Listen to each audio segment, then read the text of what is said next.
Hey boys and girls, welcome to yet another video. Here on my right is Sean from Blue Tech Mobile Detailing. You know who I am, likely. What we want to talk about, because he came to me once again, and in case you don't know, I am mentoring Sean. So I do as much as possible, because I have a very busy life, to help him in ramping up and developing his business as a professional auto detailer. There's a lot he needs to learn. There's a lot in this industry that you will need to learn along the way. So my goal specifically as a person is to help not only speed up that process for you, but avoid a lot of the pitfalls that are very common in this business itself. What he did is he came to me with this product, VSS by Chemical Guys. Chemical Guys is a very popular product line. I have a lot of issues with Chemical Guys, one of them being, and I will just preface this with, they make some very, very good products. The problem is in many ways, they are a big part of the problem, which is bad information, misleading labeling. And by the way, this is just my honest opinion. It doesn't make it right or wrong. It's just my opinion. Now, with that said, I am also speaking from 30 plus years of professional experience, which is why I feel I am in a position to help you beginners out, which is why I'm going to label this video Car Polishing for Beginners. There is a lot to learn. There's a lot of moving parts to polishing paint, doing paint correction, defect removal, paint enhancement. There's many terms. There is no standardization in this industry.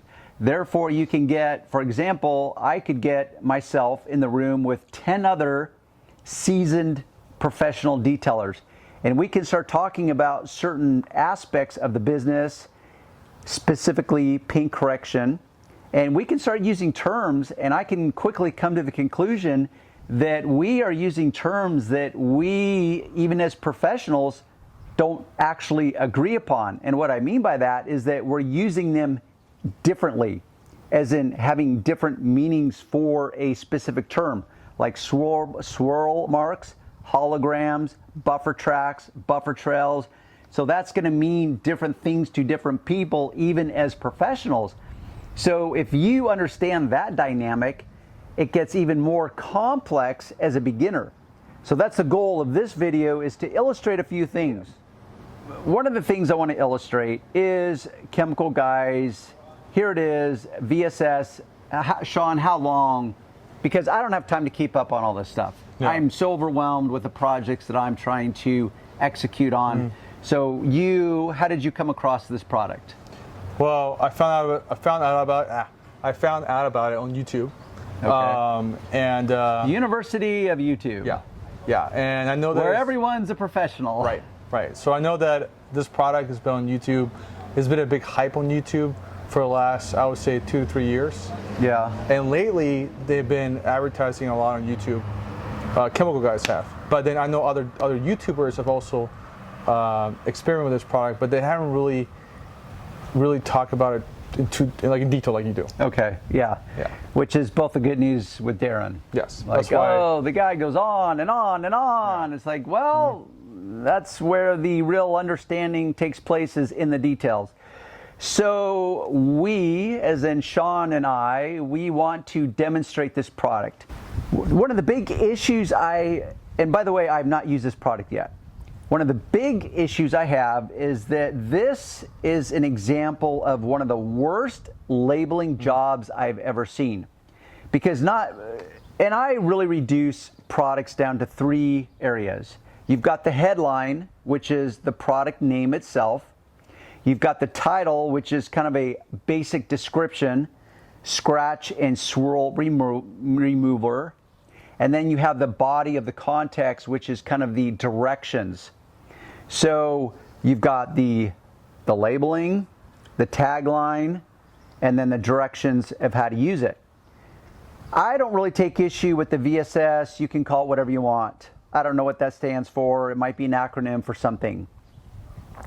But it says right there, scratch and swirl remover. Okay, most cars have scratches and swirls. Of course, we want them removed as car owners.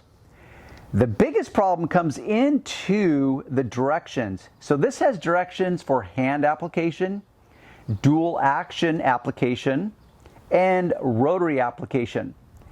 One of the things you need to know as a beginner is that you can tweak or finesse any product, any pad, any machine in endless ways to produce different types of results. The basic rule and understanding is that you start with the manufacturer's rules, their directions. That's where you start with. And by the way, I just realized you leaned against your car. Now there's going to be a couple of YouTube detailers or keyboard jockeys out there. It's like, oh my gosh, those guys are hacks. Yeah. They're leaning against the car. They're probably putting scratches in the paint itself. It's like, well, car's messed up, right? By the way, we are fully aware of it. It's Sean's car. So by all means, leave your comments about it. Some of the worst directions. So as an expert, not only are these directions just poorly directed or labeled, but they actually go completely against one of the areas of this world of professional auto detailing that breaks the rules in a bad way. Let me read to you, because what I want to do is we're going to demonstrate this product using Chemical Guys Buffer, which is a dual action power machine, and one of their pads. So we're going to follow their rules, and then we're going to break their rules to show you that, first off, if you follow their rules, you will likely be very disappointed because you will likely not get the desired results that you were after. But then I want to break their rules and show you that that's part of this industry, is that you can break the rules. It's important to learn the basics of detailing and paint correction process, but just know that when you learn the basics, you can then basically learn to break the rules so that you can finesse and tease and tweak out results that are more desired results. So I'm going to do the one first, follow their rules. Secondly, I'm going to break their rules, still using their all products pad and machine, and show you that I can produce better results by breaking the rules. Then I'm going to show you what would Darren do, because so often guys will write in, they'll contact me, whether it's on my web pages or my social media platforms, and they'll say, Darren, just tell me what would you do. Just tell me what product you would use. So the third demonstration will be just that. What would Darren do? So back to the directions, which says rotary application. If you don't know what a rotary polisher is, it's a polisher, and I'll show you during the demonstration. So the rotary application says apply 4 to 5 drops to desired pad. Right there, desired pad. Once again, as a beginner, just know that you can use any pad you want. You just need to learn what the limitations of each pads are, what their potentials are, why you would choose a pad like a wool pad, a microfiber pad, a foam pad, a cutting foam pad. So there's all different endless choices of pads. So right there it says desired pad, which means I can pick any pad that I want. Prime pad with Chemical Guys pad conditioner. I can tell you guys as beginners that is a non-issue, meaning it's so not critical. That is really just one way that this company is going to sell you yet a second product. Not just this product, but a second product, because now you need a pad conditioner.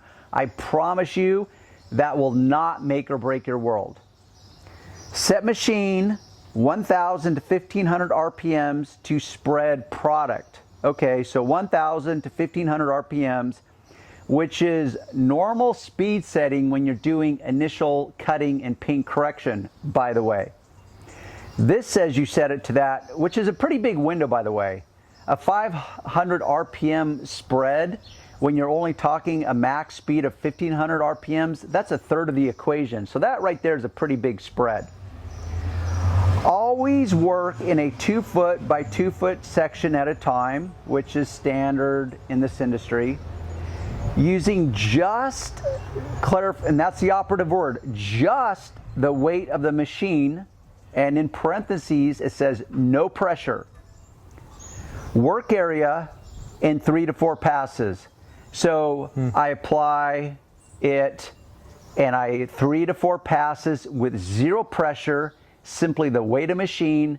That's how I'm going to do my initial whatever. It actually doesn't even clarify that. That just says in working, and that suggests it's like, okay, now I'm down to, I want to remove some scratches and swirls in my paint. That right there suggests that that's what I'm supposed to do. I'm supposed to use a rotary with my desired pad, and I'm now going to go 3 to 4 passes with no pressure, and that's going to remove some scratches and swirls. Well, right there, I already know that ain't going to happen. Will it make a difference? Yeah, it will make some difference, ever so subtly, but is it going to produce the desired results that you likely want? No way in hell is it going to do that. I got to the no pressure part, work area in 3 to 4 passes until polish becomes clear. So now it just added another metric in order to measure. So you work it 3 to 4 passes, no pressure, whatever pad you want, and you work until this product goes from a, let's say, a light blue to a clear, and then you know, based on this, it doesn't tell you explicitly, it just kind of suggests, it's like, okay, until the product becomes clear. So at that point, I guess the job is done, because then it goes on to, for final pass, adjust speed setting to between 1200 to 1800 RPMs. Okay, so now it just increased the RPMs. As a rule, when you're doing cutting, you use higher RPMs to do the initial defect removal, the heavy lifting, the cutting. You use higher RPMs, not lower RPMs. So right here completely contradicts or goes counter to what the industry accepted process is. And you can go to body shops, professional detail shops, and they'll confirm that same opinion that I'm expressing to you. So that's completely counter to the industry. So increase for your final pass. Okay, for your final pass, adjust speed setting to between 12 to 1800 RPMs. Final pass. What does that even mean? Final pass. Like, does that make any sense to you? Would you know, based on those directions, what you're supposed to do? No. I mean, you would follow those, and that's what we're going to do, is we're going to follow those directions as precisely as we can. But final pass, so does that mean, like, okay, initially I set the speed to 1,000, 1,500 RPMs. I go back and forth 3 to 4 times, 0 pressure. Now I'm instructed on my final pass. It's like, okay, what is the final pass about? What is that trying to achieve? Why do I need to do a final pass? Why not my 3 to 4 times? Let's say I do it 4 times. Why would not the 4th time be the final pass? But nonetheless, the directions say the final pass, adjust the speed to a higher RPM. Work until, now it clarifies, it's almost like it's backpedaling now. Because then it says work until optical clarity has been achieved. Okay, optical clarity. There's a big ambiguous set of 2 words, optical clarity. Optical would suggest something to do with the eyesight. Optical clarity. So what I'm interpreting this to mean is that, okay, I will now work until I get the results that I, as in my eye, want to see. Which, just, these directions are horrid. Sorry, Chemical Guys, but whoever your technical writer is, clearly is not a professional. Secondly, has probably never used this product. And thirdly, who's ever approving his work, like, oh yeah, dude, you nailed it. It's like, man, what is going on here? It's like, can I say something real quick? Yes, please. It sounds like somebody just said, okay, whoever's writing this, I need to make it as vague as possible. Okay, let me add to that. Not only as vague as possible, but misleading and completely counter to one of the few accepted rules of the industry, which is initial cutting, your speed setting is going to be higher. Right. When you're doing the finishing work, that's when you adjust the speed down to remove swirl marks and holograms. So there's so many things wrong with this set of directions. It's hard to even know what to do with it. But fear not, because we're going to follow the directions to the best of our ability and see what we can achieve. Once again, work until optical clarity has been achieved. Removed residue with a clean microfiber towel, followed by applying a coat of your favorite Chemical Guys wax or sealant. Well, of course, and I'm not going to bash on them for that, but of course they want to sell you their favorite or whatever you decide is your favorite. Never mind that they have about like 150, yes, exaggeration, to illustrate a point, 150 types of waxes. Banana wax, pineapple wax, white wax, black wax, optical clarity wax, wax, wax sealant wax. I mean, it just like boggles the mind. I know that someone recently on YouTube said that Chemical Guys has up to 28 different waxes. Yeah, 28 different waxes. Seriously?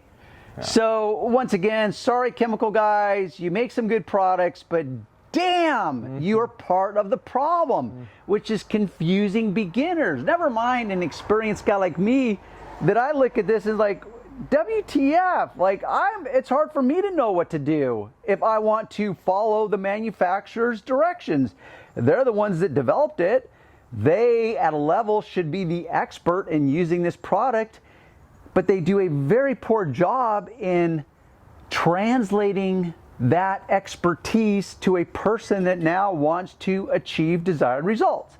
With that said, let's get started, some hands-on stuff. What I've done is I've sectioned this hood. This is Sean's car, it's a black metallic. I've sectioned this off into 3 sections. Let me tell you why. First, I section it off in half. I split this deck lid in half because this side over here is the worst. This is going to be the side that I do the what would Darren do, what polisher, what pads, what polishes would I use. I wanted to save the worst for my world. Here I section it off in half again. So this section, I'm going to follow the rules as per the directions of this labeling. This, I'm going to break the rules and show you as a beginner how you can break the rules by the type of polisher you use, the speed setting, the pressure, the duration. There's many ways you can finesse the moment. So I'm going to break the rules of this packaging and show you how you can actually get better results by breaking the rules of the manufacturer's labeling itself. But before we get started, let's pull this out in the sun so I can show you the endless wash, scratch, towel marks, swirl marks, whatever makes sense in your brain. I just want to show you what's going on. Okay, guys and girls, before I get into the actual demonstration, I wanted to bring this car into the sun. It's been sectioned off as I informed, and I'm going to do my best to capture the swirl marks, the cloth scratching, the wash scratch, many things you could call it, swirl marks, depends on your interpretation of those different terms. But I wanted to just do what I could to capture the defects of this paint and show it all around in the direct sunlight.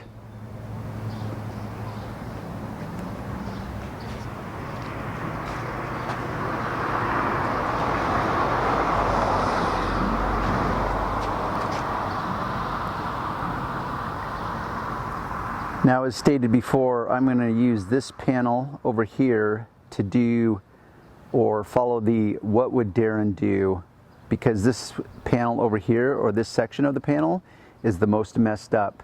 Specifically in this area right here, there's some heavier abrasions and scratches going on that I want to correct. This will be our follow the Chemical Guys directions. This will be Chemical Guys products, tools, and pads, but not following their directions, but following the directions as the industry, as an expert would do. As per the directions on this, I'm going to actually add one of my own rules, which is, as a rule, you always shake the product. Not every product requires it, but that's just one of my basic rules. I shake the product. I have chosen a pad. Now, to my understanding, Chemical Guys makes at a minimum 4 pads. I only have 3 of them here. They come in different foam density.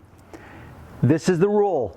The more firm the pad is, the more it's intended to use to perform defect removal, what you would call the heavy lifting. So out of these 3 pads, I chose what I considered to be the most firm, dense pad, because I'm really trying to finesse as much of the results out of this as I can. This is their ultra soft pad, medium, but I know there's at least a 4th pad, and they probably have 10 other pads. I just don't know, because I don't really follow their product line. Now in the intro, I talked about the directions of the rotary polisher. I'm going to, because Chemical Guys doesn't actually make a rotary polisher, and most of you, especially beginners, are going to start out with what's called a dual action orbital or a random orbital polisher. I'm going to default to theirs. Theirs is unique in the way that it's a digital one. So it doesn't have the traditional dial setting like other dual action polishers do. So as per rules, it says to apply 4 to 5 drops of polish. I actually have, I think, 6. 1, 2, 4, 6. So 6. Okay, so let me remove 1 just to follow the rules, and I'm going to just wipe that on that pad there. So there's 5. Now, in defense of Chemical Guys, their directions for a dual action follow the accepted rules of the industry way better than the rotary directions. I don't know why. Once again, maybe the technical writer of this has 0 experience with a rotary and has limited experience with a dual action. Because the dual action says apply 4 to 5 drops to desired pad to speed setting of 5 to 6, which is kind of ironic because they don't have the traditional 1 through 6 speed setting like most dual action polishers have. They have kind of a digital, not kind of, it is digital, but it goes in increments of, I think, 15. So the slowest speed setting is 15, and then it dials up to, I believe, either 35 or 40. So right there, more confusion.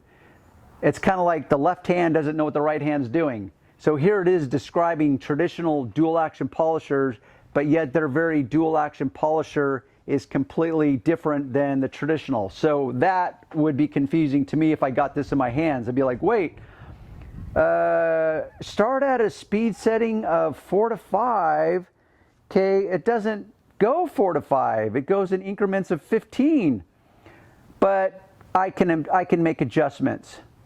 Because 4 to 5, or I'm sorry, 5 to 6 is essentially on most dual action polishers the highest speed setting. So I'm just going to ratchet this up to the highest speed setting for my initial passes.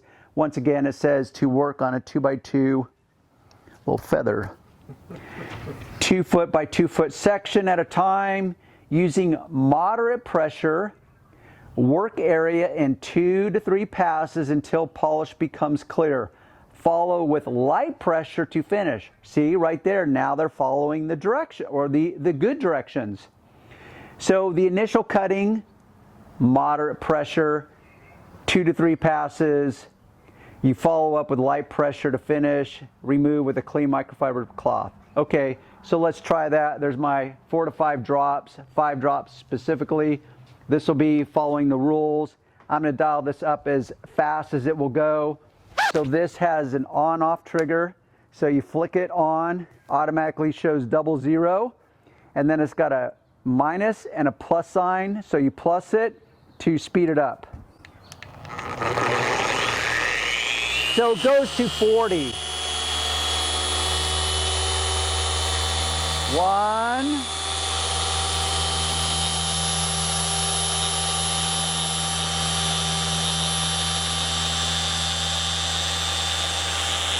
2.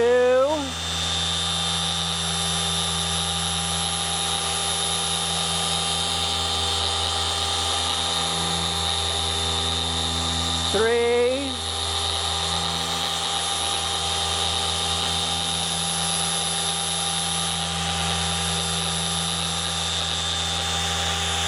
4.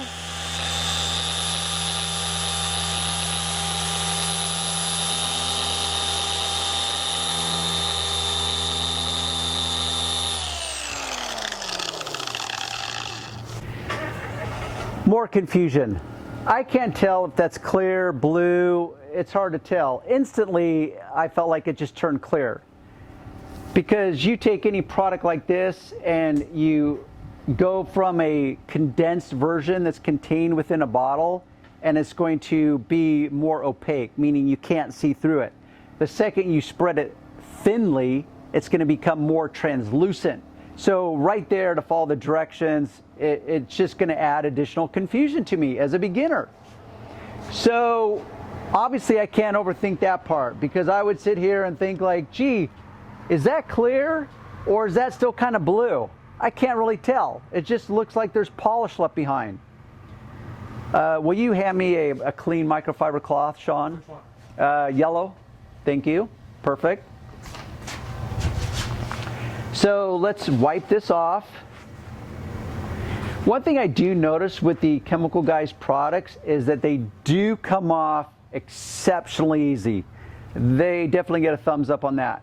So now, as per directions on the dual action application, follow with light pressure to finish. It doesn't tell me how many drops to use. Does it say, let's see. So now that I'm ready to do the final pass, it doesn't clarify how much product to use. It doesn't clarify the speed setting.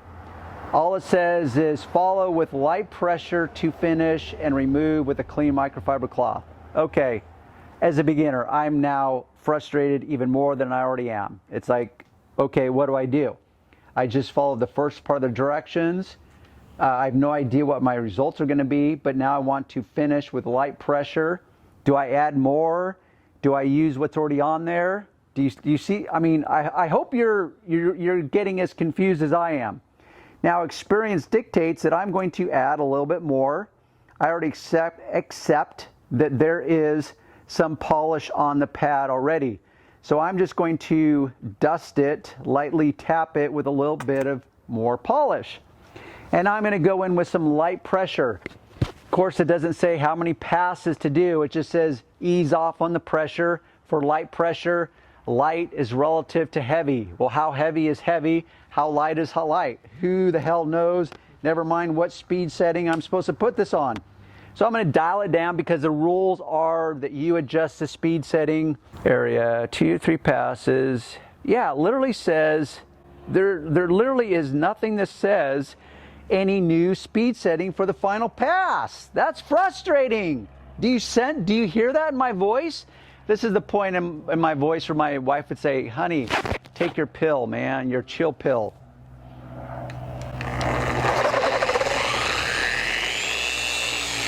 Very light, as in one hand, it's just the weight of the machine.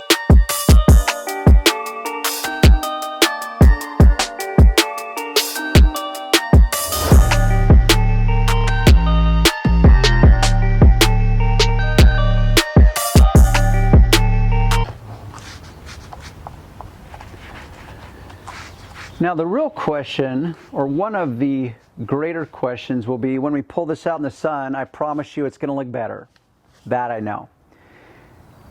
Because at a minimum, if this product only has what's called fillers in it, ingredients that are intended to hide and fill the imperfections, it's going to look better. The real and more important question is, how long will it last? So I already know this is going to look better.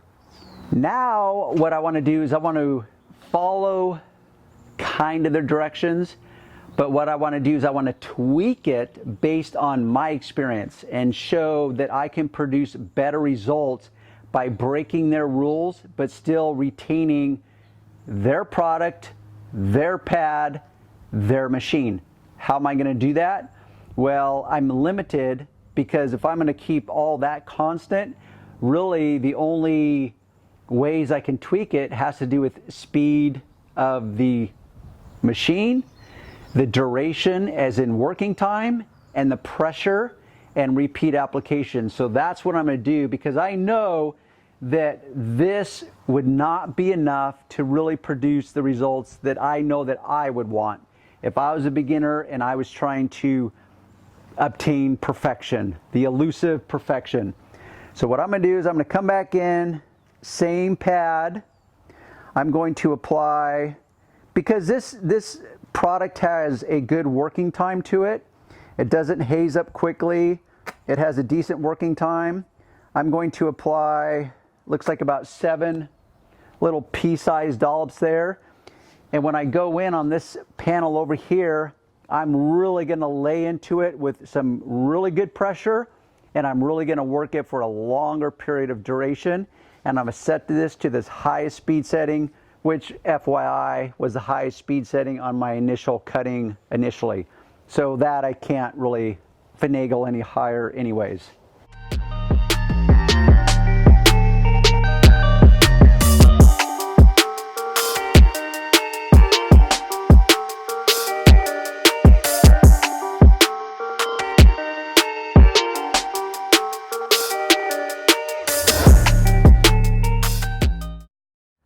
Okay, boys and girls, because I had my editor, Haley, thank you, speed that up, you're not going to really know how much time I spent polishing that area. You could likely tell that I spent more time, but you really don't know. Hopefully it translated that I was using a lot more pressure, because I was. Sean, could you tell that I was using a lot more pressure? Yes. Okay. Also, as far as duration of working time, how much greater working time did I spend over here versus over here? At least 10 times the amount, or how would you rate it? I'd say at least twice as long. Really? That's it? Just twice as long? I said at least. Okay, at least. But let's clarify that, because to me, I mean, I worked on it. Not only did I work on such smaller sections as far as back and forth, I don't know if you really paid attention to that, but here it was just, you know, bomb, bomb, bomb, bomb. Here it was, you know, back and forth, up and down, and I really only did half of the section because I knew that the amount of polish that I had put on this pad was really, at best attempts, only going to deal with half of the section rather than a full 2 foot by 2 foot section that they suggest. So I would say that it was substantially longer, as in, I would say probably 10 times the length of time. Because let's say that, well, okay, that's probably an exaggeration. Let's say 5 times. Well, you guys can do the math. Point is I worked a lot longer and I used a lot more pressure, and I reduced the section I was working on by at least half. I'm going to leave this alone. What I want to do now, before I pull it out in the sun, actually what I think I'm going to do is I'm going to correct this area based on what Darren would do.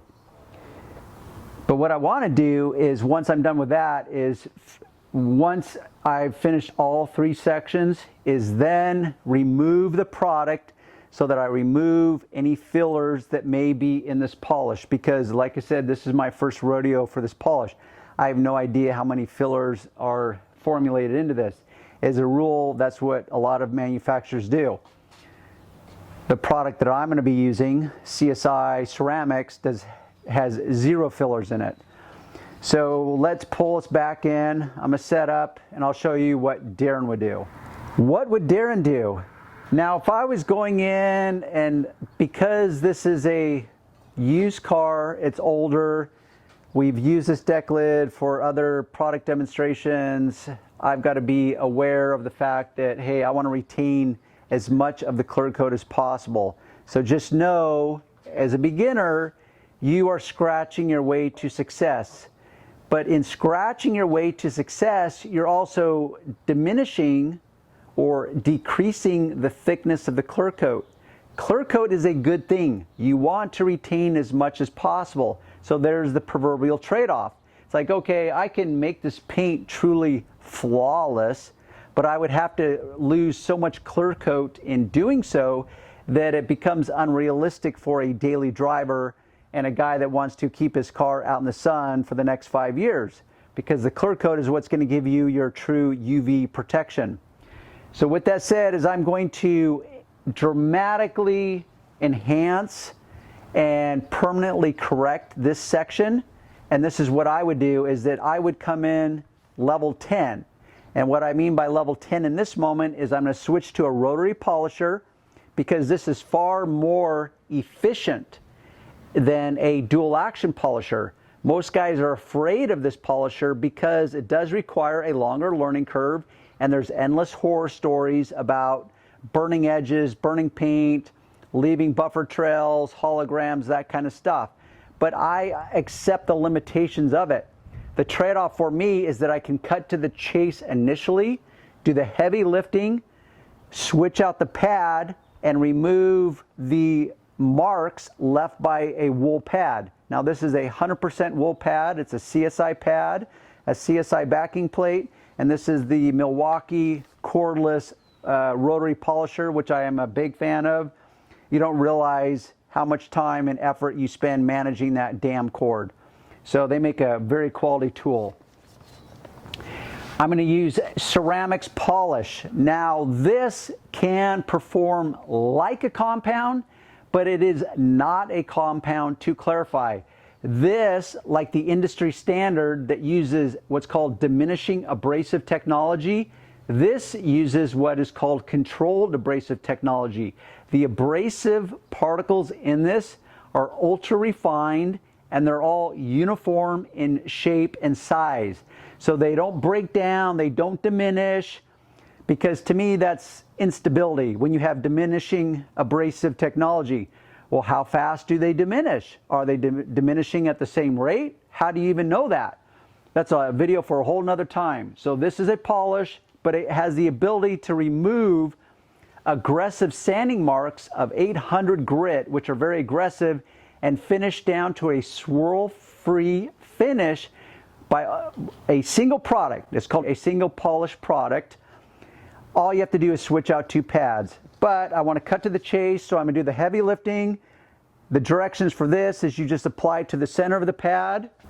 I have taped this off for safe protection. Now, just so you know, if you're a beginner, there is plenty of people that say they would never tape off a section. There is some truth and validity to that.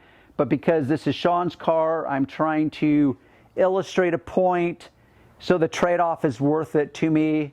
I'm not going to explain why, but just know that there's going to be plenty of people that say, oh, I would never do that. You're going to get some adhesive that'll come out onto it. A lot of it's hype and BS. Some of it is actual fact. But it's not something you need to overthink in this moment. Now, per the directions on this bottle, it says you use, once again, it's got a pretty big spread from 1,000 to 1,500 RPMs, and that's just kind of a preferential thing. I'm going to set this to 1,200 RPMs for my initial cut. And right there, that's how you spread it. Because what's going to happen now is that product is not going to dry up, it's just going to gel. There's a term for it, which of course now eludes my brain. So that's really how you just spread the product, is just like that.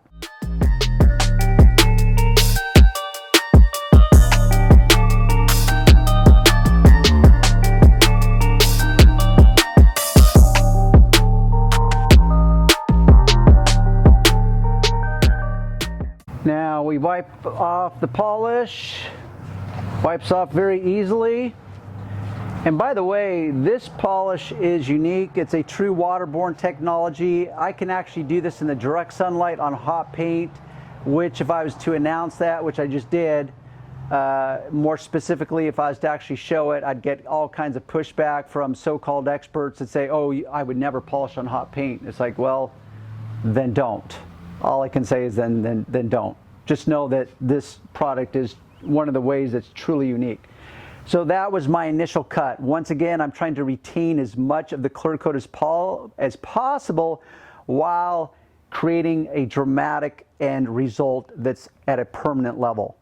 So that's my initial cut. What I'm going to do now is I'm going to switch to my newest favorite pad. Now that I've done the initial heavy lifting, I have put in what is called a uniform scratch pattern with the wool pad. What I want to do now is I've switched to a foam pad is I want to convert that uniform scratch pattern of the more aggressive scratches introduced by the wool pad. I want to convert them to finer and finer scratches with a foam pad. So this is the latest in foam pad technology. You can find this on my web page through my Amazon links. Anyhow, as per directions, you now dial it down to between 800 and 1000 RPMs. So we're going to go right in that sweet spot right in the middle. And I'm going to finesse this. I'm going to add more pressure at the beginning, and I'm going to back off the pressure as I work and I remove what would be called buffer trails, holograms, swirl marks, whatever.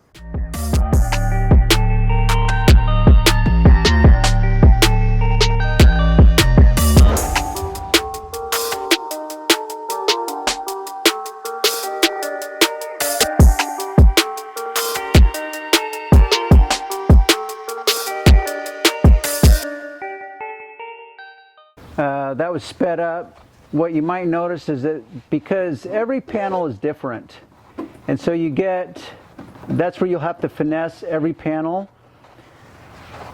because this panel has a slight sweeping here, kind of comes up here, and then dips down a little more dramatically here. And that's one of the unique things about a rotary, is that it will have different kind of unwanted side effects as you're using it based on the curvature or the topography of the panel itself. So the polish actually started to collect here because I'm keeping the pad as flat as possible. So there's going to be a dip down in that panel, so it's going to naturally collect over here, which is just a non-issue. This is where experience comes in, and you just have to finesse every moment, because truly every panel, every car will be unique. Never mind the clear coat, whether it's hard, soft, medium. So there is a lot of moving parts to this, which is part of the moment of this video, is to help guide you guys as beginners. Now, this is what I would do, and this would be what's called deliverable results. I know it's going to be a swirl-free finish from experience, but because most beginners are going to use a dual action polisher, I'm going to now switch to dual action polisher. I'm going to retain the same pad, the same polish, and I'm going to now finesse it with a dual action, just so you can see that in motion. So let me introduce you to yet another cordless power tool. This is put out by Flex. It's their cordless dual action random orbital polisher. So what I'm going to do, because most of you will be using some kind of dual action random orbital polisher, I'll use the same polish, the same pad, and now I'm just going to fine tune this, finesse it, whatever you want to call it. Basically just show you guys I can use the same product, the same pad.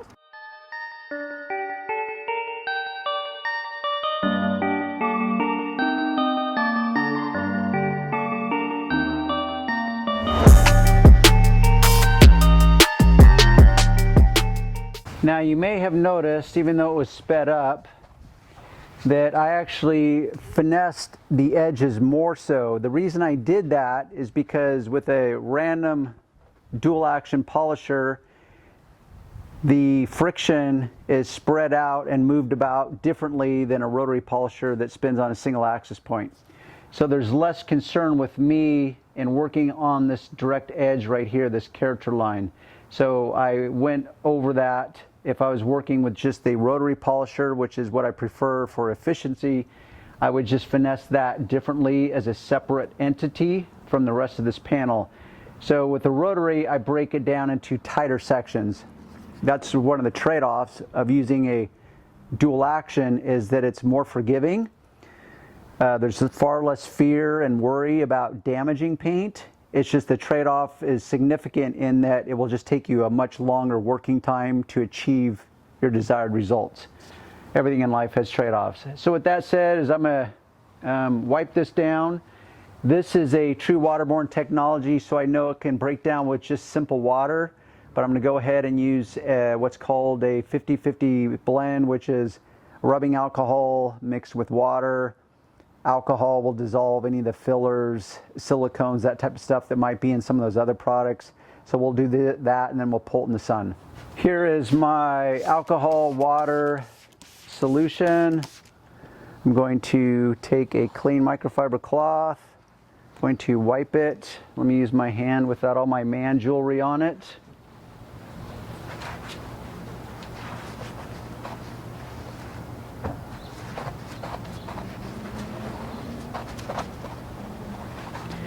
And I'm not going to take the tape off right now because I want to do that in the sun, because what's going to lie underneath the tape is the original paintwork.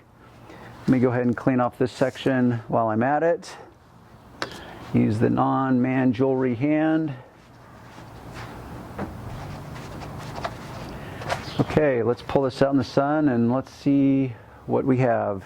Before I pull you guys in, I want to clarify something for you.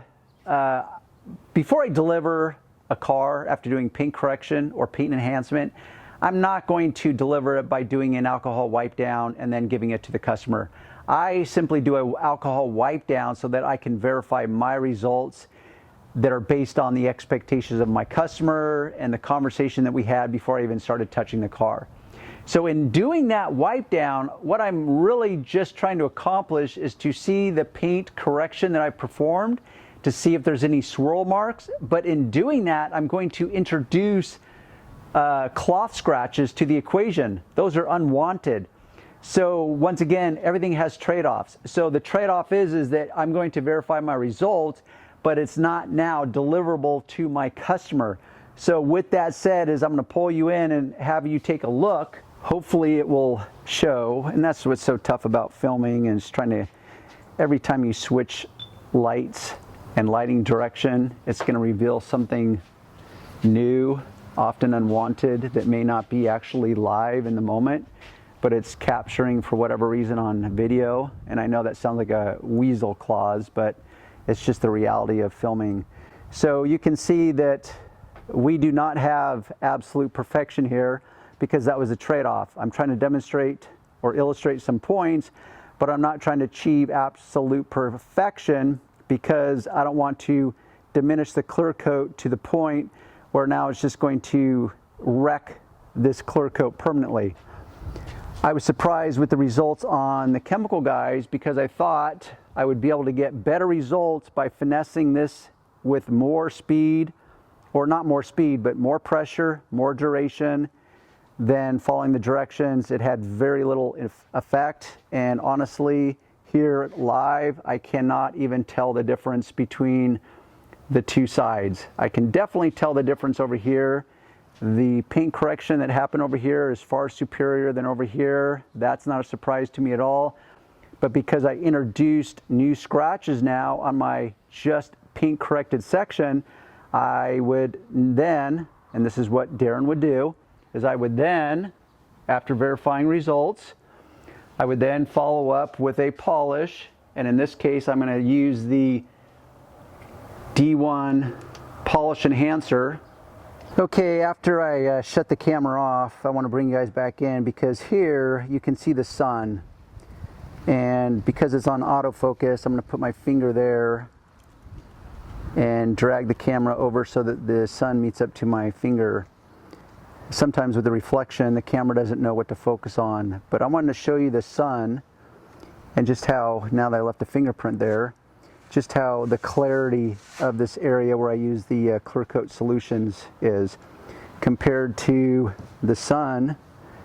If I can capture, let's see, the sun with my finger, which should be right about there, of just all the endless, and this is why they call it swirl marks, typically because it shows up in a circular pattern.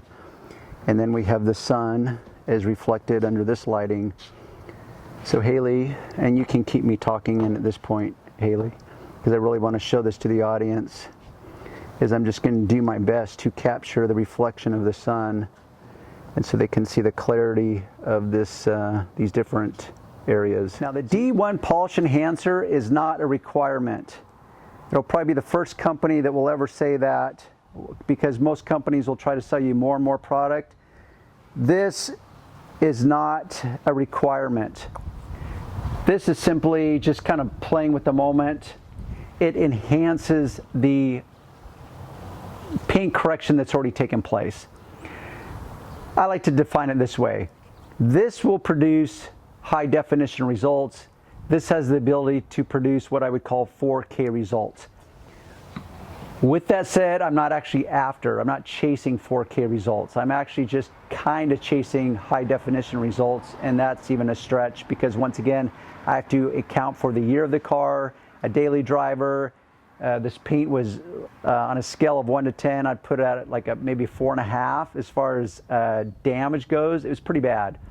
So those are also things that need to be factored in. But this paint is very hot now, but I'm going to use it in the direct sunlight.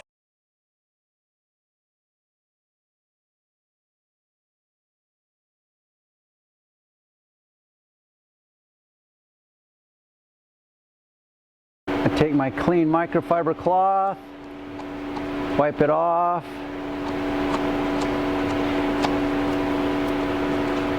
Now let's go ahead and remove the actual tape.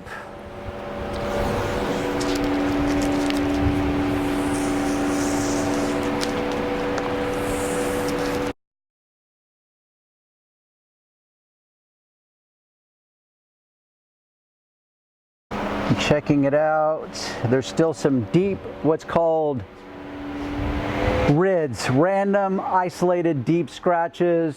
Because I like to stir the pot, I call it dicks. Deep, isolated, correctable scratches. But correctable and deep scratches are not the same thing because you can have a deep scratch that may not be correctable because it's so deep it's gone through the clear coat. So let's pull back in. There's some residual polish around the seams where the tape was at, but let's pull back in and we can see, first off, let's examine this tape line where you can see the really bad scratches that are in this area. So yes, the Chemical Guys did enhance it and it looks quite a bit better. Same with this area, it looks quite a bit better.